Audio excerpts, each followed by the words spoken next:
The morning sun cast long shadows across Central Park as Mike set up his worn easel for another day of painting.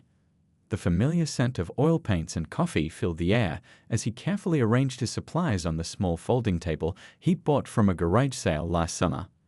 His hands moved automatically, setting out brushes of various sizes, arranging paint tubes by color, and positioning his old wooden stool just right. At 28, this wasn't exactly where he'd imagined he'd be after graduating from art school. His mom had always told him to have a backup plan, but he'd been stubborn, convinced his talent would be enough.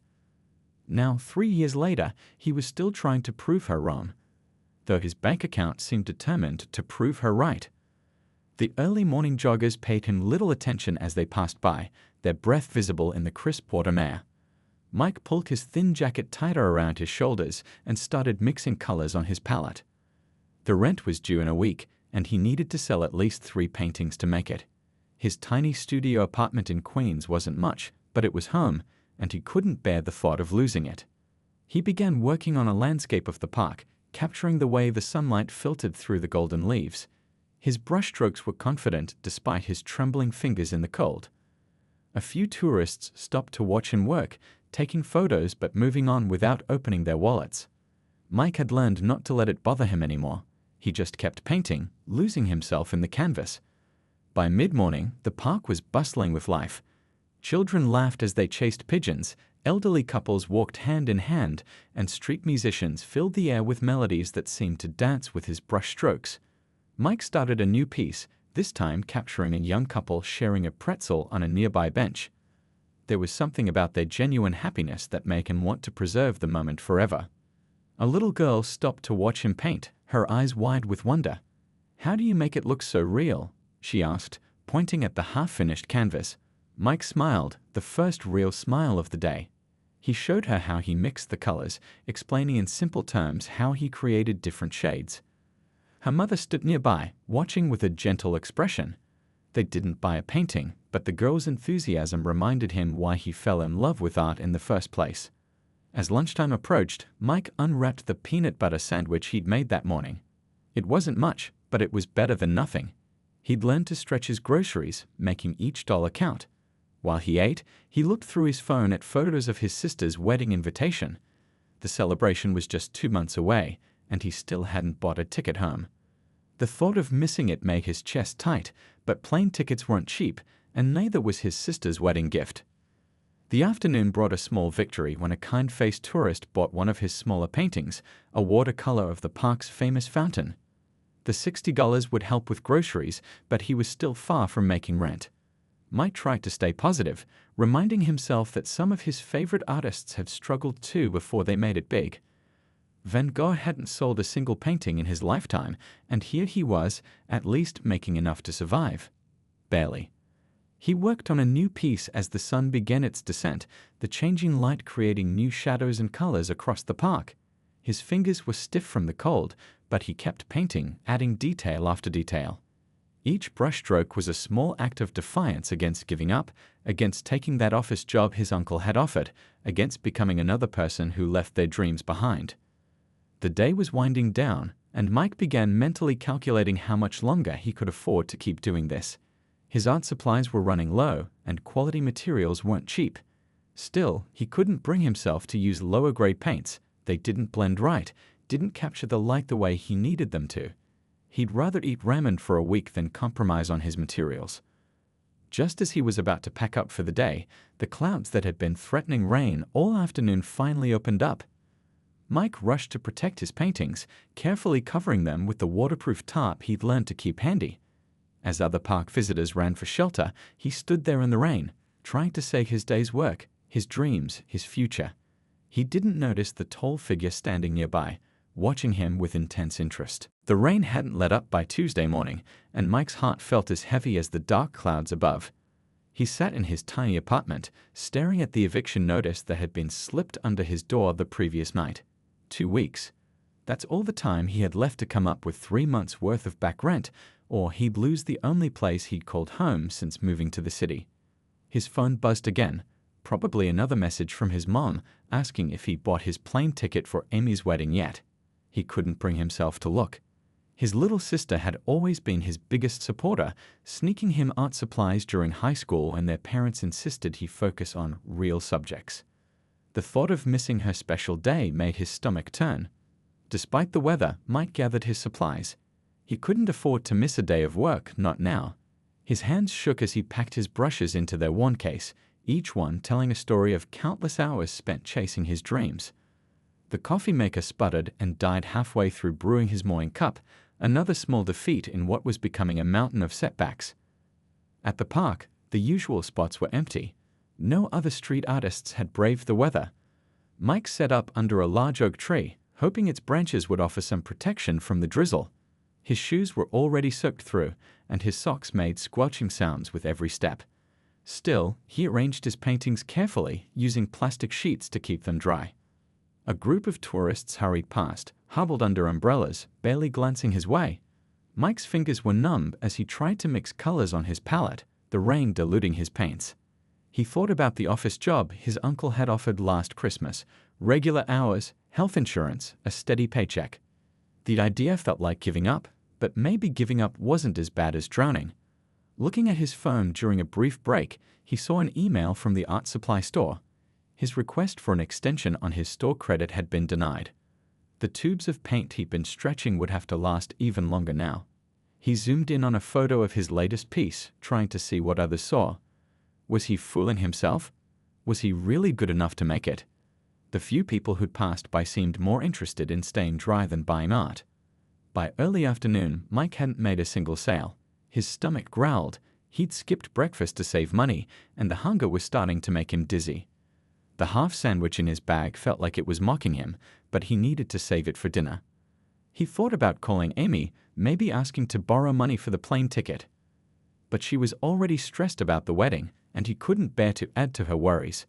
Their last conversation played in his mind, her excited voice describing the venue, the flowers, the first dance song she'd chosen. He promised to paint something special for her wedding gift, but even canvas and frames cost money he didn't have. The rain picked up again around 3 o'clock. Water dripped from the tree branches onto his paintings, creating small watermarks on the corners. Mike tried to adjust the plastic covering, but a sudden gust of wind caught it, sending one of his finished pieces crashing to the ground. The frame cracked, and mud splattered across the canvas, 3 days of work ruined in an instant. That was the breaking point. Mike sat down on his wet stool, not caring anymore about the rain soaking through his clothes. Tears mixed with the raindrops on his face as he looked at the ruined painting. It had been one of his best, a sunset scene that captured the city's spirit in warm oranges and deep purples. Now it lay in the mud, just like his dreams. He began packing up earlier than usual, his movements slow and defeated. Each brush felt heavier than the last as he cleaned them with shaking hands. The weight of failure pressed down on his shoulders as he carefully racked his remaining paintings. Maybe his parents had been right. Maybe it was time to face reality and give up on this seemingly impossible dream. As Mike struggled with his supplies, trying to keep them dry in the increasing downpour, he didn't notice someone watching him from beneath a large black umbrella. The figure stood quietly, observing not just the paintings, but the care Mike took in protecting them, the gentle way he handled each piece despite his obvious distress. The observer noted how, even in his moment of despair, the young artist treated his work with reverence and respect. Robert stood quietly under his umbrella, mesmerized by the young artist's work. He'd been walking through the park on his way to another tedious board meeting when something about the paintings had caught his eye. 20 minutes had passed, and he'd completely forgotten about his meeting. There was something raw and honest in those canvases that he hadn't seen in years of collecting art. From his position near a large oak tree, Robert could see the careful attention the artist gave to each piece, even as the rain threatened to ruin them. He watched as the young man struggled with his supplies, noting how he prioritized protecting his art over keeping himself dry. It reminded Robert of his own early days, when he'd worked out of his garage, developing the software that would eventually make him millions. The painting that really caught his attention was propped against the tree, a cityscape at dawn. But it wasn't just buildings and streets. Somehow, this artist had captured the hope and struggle of city life in every brushstroke. The way the morning light hit the windows of the skyscrapers reminded him of all those early mornings he'd spent coding, dreaming of success while the rest of the world slept. Robert pulled out his phone to cancel his meeting. Some things were more important than another discussion about quarterly profits. He'd been feeling disconnected from what really mattered lately, spending too much time in boardrooms and not enough time pursuing the passions that had driven him when he started his company. His assistant would understand, she always did.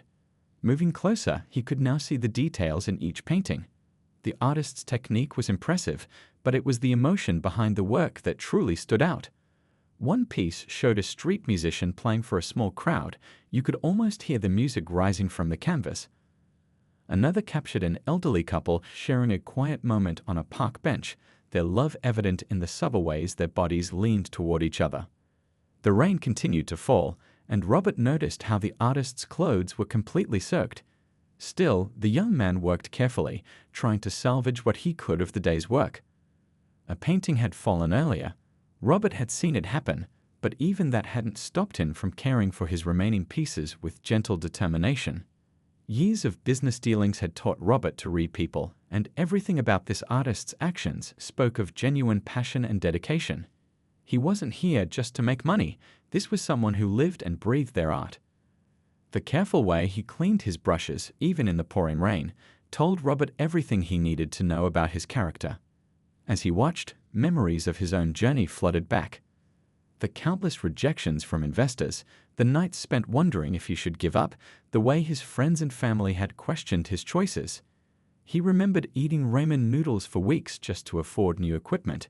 Success hadn't come easily, and standing here now, he realized how much he missed that hungry, driven feeling. The artist was starting to pack up for the day, his movements slow and defeated.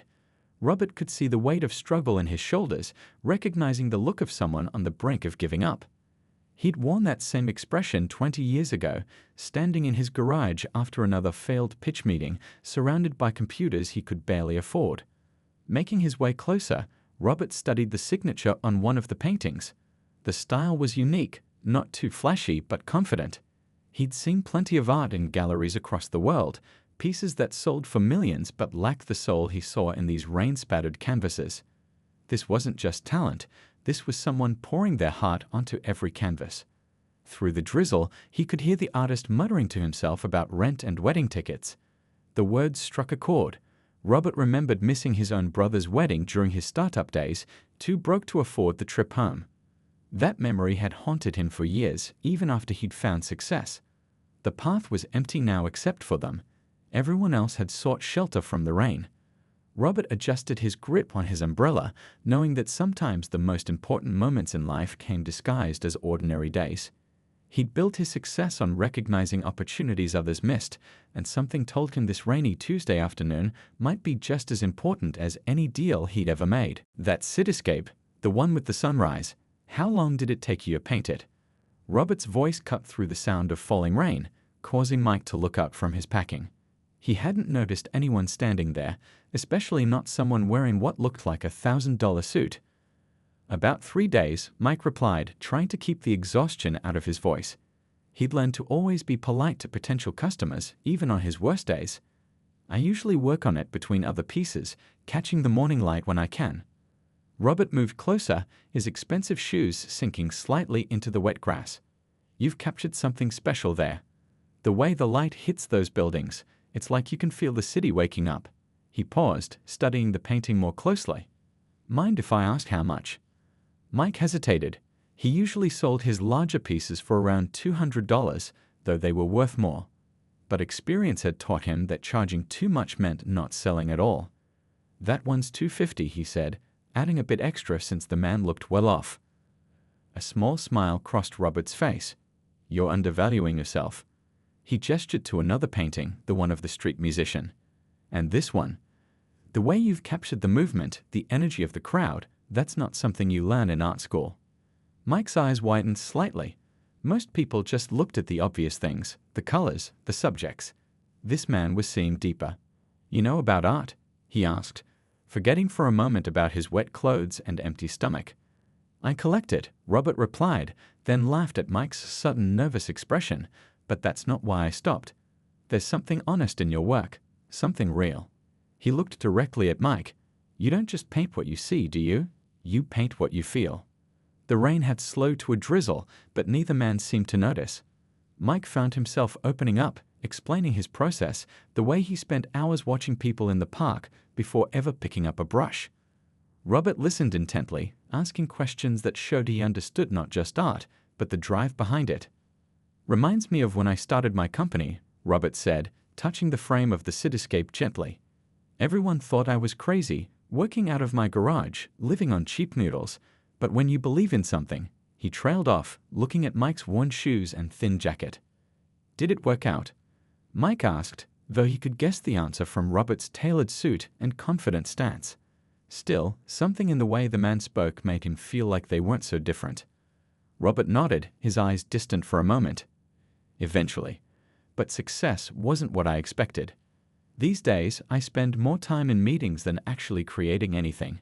That's why your work caught my eye. It reminded me of that hunger, that pure need to create something meaningful. They talked about creativity, about the struggle to stay true to your vision when the world keeps telling you to be practical. Mike found himself sharing things he'd never told anyone, his fears about having to give up, the shame of possibly missing his sister's wedding, the way his hands shook sometimes from skipping meals to buy paint. You know, Robert said, looking thoughtfully at the paintings, I've been to galleries all over the world, seen paintings that sold for millions, but most of them are just expensive decorations. What you doing here? He gestured to Mike's collection. This is art, real art. Mike felt his throat tighten. After weeks of doubt and struggle, hearing someone, especially someone who clearly knew what they were talking about, validate his work meant more than any sale. Can I tell you something? Robert asked, checking his phone briefly before putting it away. I canceled a board meeting to stand here in the rain and talk about art. Haven't done anything that spontaneous in years. But sometimes you have to trust your instincts. He paused, seeming to make a decision. I have a proposition for you. The word proposition usually made Mike nervous. He'd had plenty of people offer him opportunities that turned out to be scams or exploitative deals. But something about Robert felt different. Maybe it was the way he really saw the art, or how he shared his own story of struggle. I'm listening, Mike said, realizing that somehow this rainy Tuesday that had started as one of his worst days might be turning into something entirely unexpected. The city moved around them, joggers splashing through puddles, cyclists navigating wet paths, but in that moment it felt like they were in their own world, two people connected by the universal language of creativity and dreams. Robert wiped some rain from his face and looked directly at Mike. What would you say if I told you I could get you a solo exhibition at the Windsor Gallery? He said it casually, as if he wasn't just offering a chance that most artists waited decades for. Mike's heart skipped a beat. The Windsor Gallery was one of the most prestigious art spaces in the city. He'd walked past it countless times, pressing his nose against the glass like a kid at a candy store window. I'd said you're joking, he replied, trying to keep his voice steady. I sit on their board, Robert explained, pulling out a business card that made Mike's eyes widen. Robert Thompson, CEO of Future Tech Solutions. No wonder he could afford that suit. But here's the thing, I don't want to show these. He gestured to the paintings around them. These are good, really good, but I want something more. Mike felt his hopes starting to sink, but Robert continued, I want you to tell your story, the real story. The cold mornings, the missed meals, the dreams that keep you going when everything else says quit. I want you to put all of that on canvas. Show people what it really means to chase your passion. The rain had almost stopped now, leaving everything with a fresh, washed clean feeling. How long would I have? Mike asked, his mind already racing with possibilities. 3 months, Robert replied. The gallery has an opening in their schedule for December. Perfect timing for the holiday season, when all the serious collectors are looking to buy. He paused, watching Mike's reaction. But there's more to the offer. Mike wasn't sure his heart could take more surprises, but he nodded for Robert to continue. I'm giving you a proper studio space to work in. Can't have you creating a gallery collection in the rain. Plus a stipend for materials and living expenses. Robert held up his hand as Mike started to protest. Consider it an investment. When your work sells, and it will sell, we can discuss how to split the proceeds. The world seemed to spin around Mike. This morning he'd been worried about making rent, and now? Why? He managed to ask. Why me? There are thousands of artists in this city. Robert's expression softened. Because you remind me of myself 20 years ago. Because your work has something that can't be taught, heart. And because sometimes in life, we need someone to believe in us before we can fully believe in ourselves. They spent the next hour talking details. Robert explained how gallery shows worked, the importance of presentation, how to price pieces for the high-end art market. Mike's head was swimming with information, but he hummed on every word. There is one condition, Robert said, becoming serious. You keep painting in the park 1 day a week. Not to sell, though you can if you want to, but to stay connected to what inspired you in the first place. Success has a way of changing people. I don't want you to lose what makes your work special. Mike looked around at his usual spot, seeing it differently now. I do that anyway, he said quietly. This place, these people, they're why I paint. Robert smiled, recognizing the sincerity in Mike's words. Could answer. Now about your sister's wedding. He pulled out his phone. Let's make sure you're there. Consider it your first advance. Tears welled up in Mike's eyes, but he blinked them away quickly. I don't know how to thank you, he started, but Robert cut him off. Thank me by proving me right. Show the world what I saw in your work today. And someday when you're successful, remember this moment. Remember to look for that spark in someone else who just needs a chance. They shook hands, Mike's paint-stained fingers gripping Robert's manicured ones. The contrast wasn't lost on either of them, two different worlds meeting in the middle of a rain-soaked park. One more thing, Robert added, picking up the cityscape painting. I'm buying this one, not for $250 though. He wrote a check that made Mike's eyes go wide. This is what it's actually worth. Get used to it. Your days of undervaluing your work are over. As they parted ways, Mike stood in the clearing sky, holding the check, the business card, and a head full of dreams that suddenly didn't seem so impossible. Tomorrow he would start his new journey, but for now, he just wanted to stand there and remember every detail of the day his life changed in the rain. The studio space Robert had provided was bigger than Mike's entire apartment. Sunlight poured through tall windows, illuminating the hardwood floors and white walls. For the first few days, Mike just stood there in awe, breathing in the smell of fresh paint and possibility. His old easel looked almost out of place among the new supplies Robert had arranged for him. First rule, Robert had said while showing him around, is that this space is yours. Paint what you feel, not what you think I want to see. He'd helped Mike set up his materials, sharing stories about his own early days of building his company. Second rule, you call me if you need anything. This isn't charity, it's a partnership. The first week was the hardest. Mike would stare at blank canvases for hours, overwhelmed by the opportunity. What if he couldn't deliver? What if his best work was already behind him? Late one night, while wrestling with these doubts, he got a text from Robert. Remember why you started painting in the first place. That message changed everything. The next morning, Mike went back to the park, not to paint, but to watch and remember. He saw a young mom taking photos of her baby's first steps. An old man feeding pigeons, his face peaceful in the morning light. Two street dancers practicing their moves. These were the moments he'd always wanted to capture. Returning to the studio, Mike started his first piece for the collection, a large canvas showing the park at dawn, but not just the trees and paths.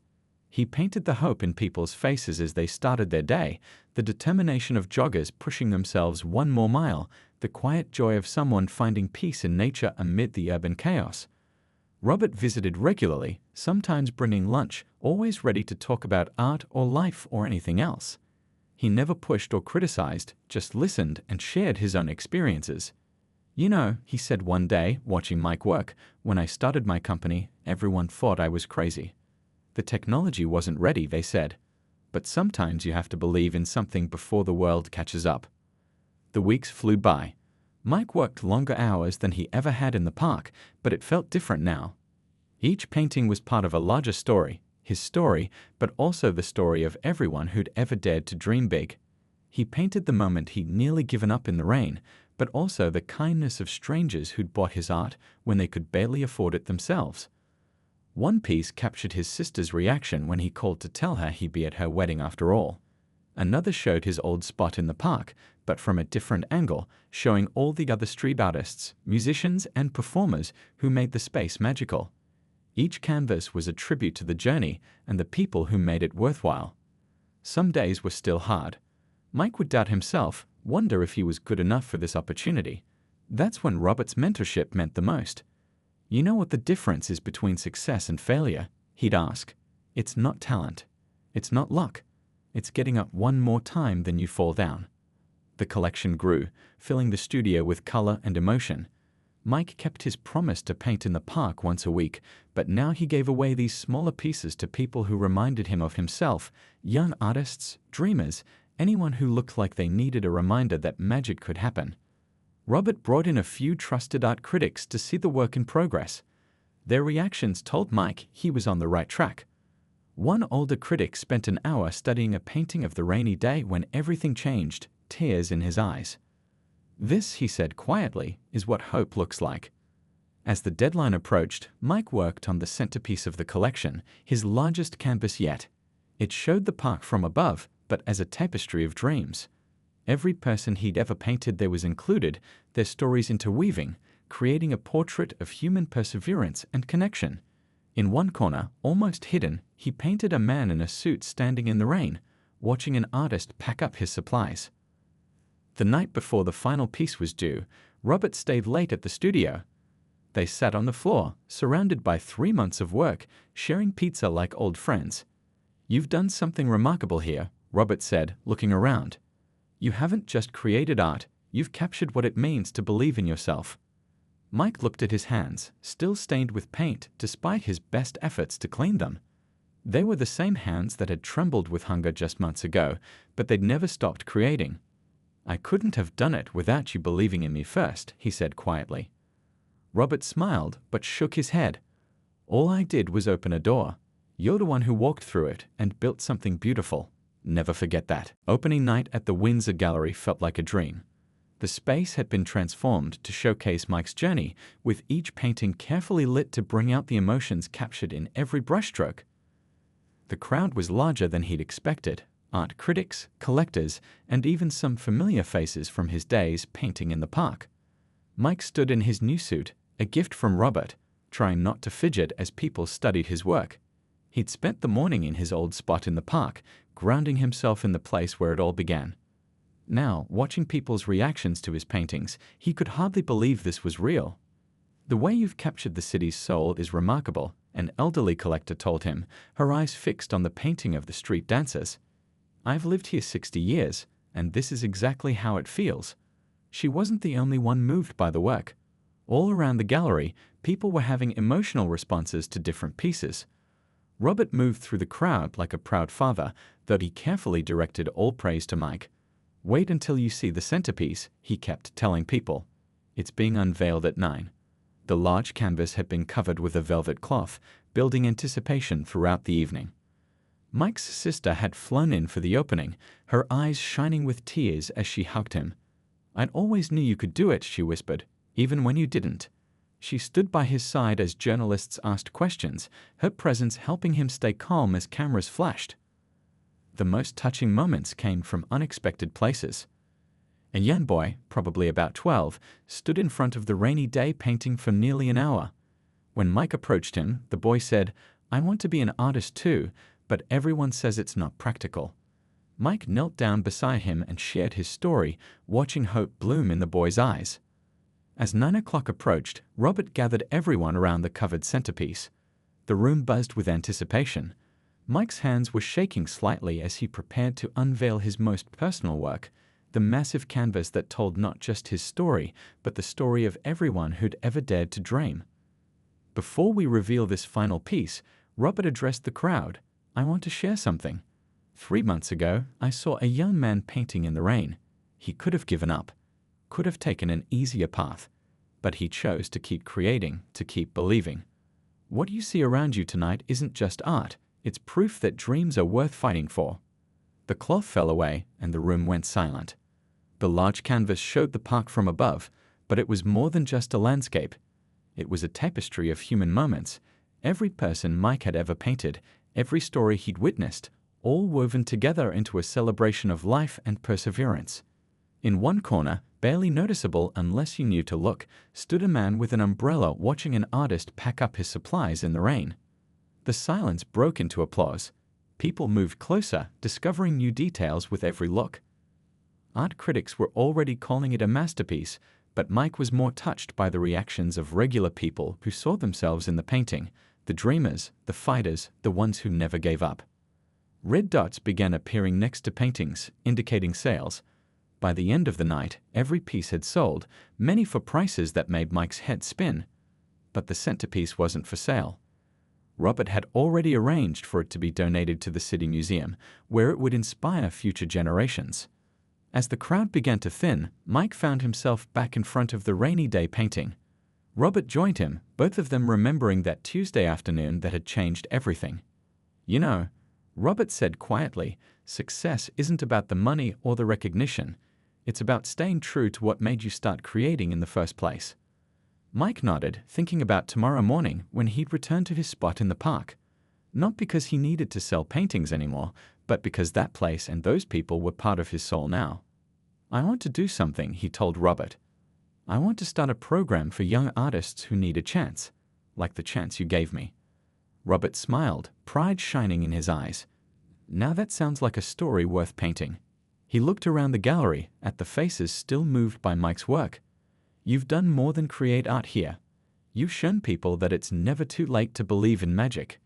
The night ended with Mike and Robert walking through the park, just like that first rainy day. The path was the same, but everything else had changed. Or maybe Mike thought, looking at his paint-stained hands, the only thing that had really changed was believing in himself enough to show the world what he could do. As they passed his old spot under the oak tree, Mike saw a young woman setting up an easel in the early evening light. He caught Robert's eye, and they both smiled, knowing that somewhere in the city, another story of dreams and determination was just beginning.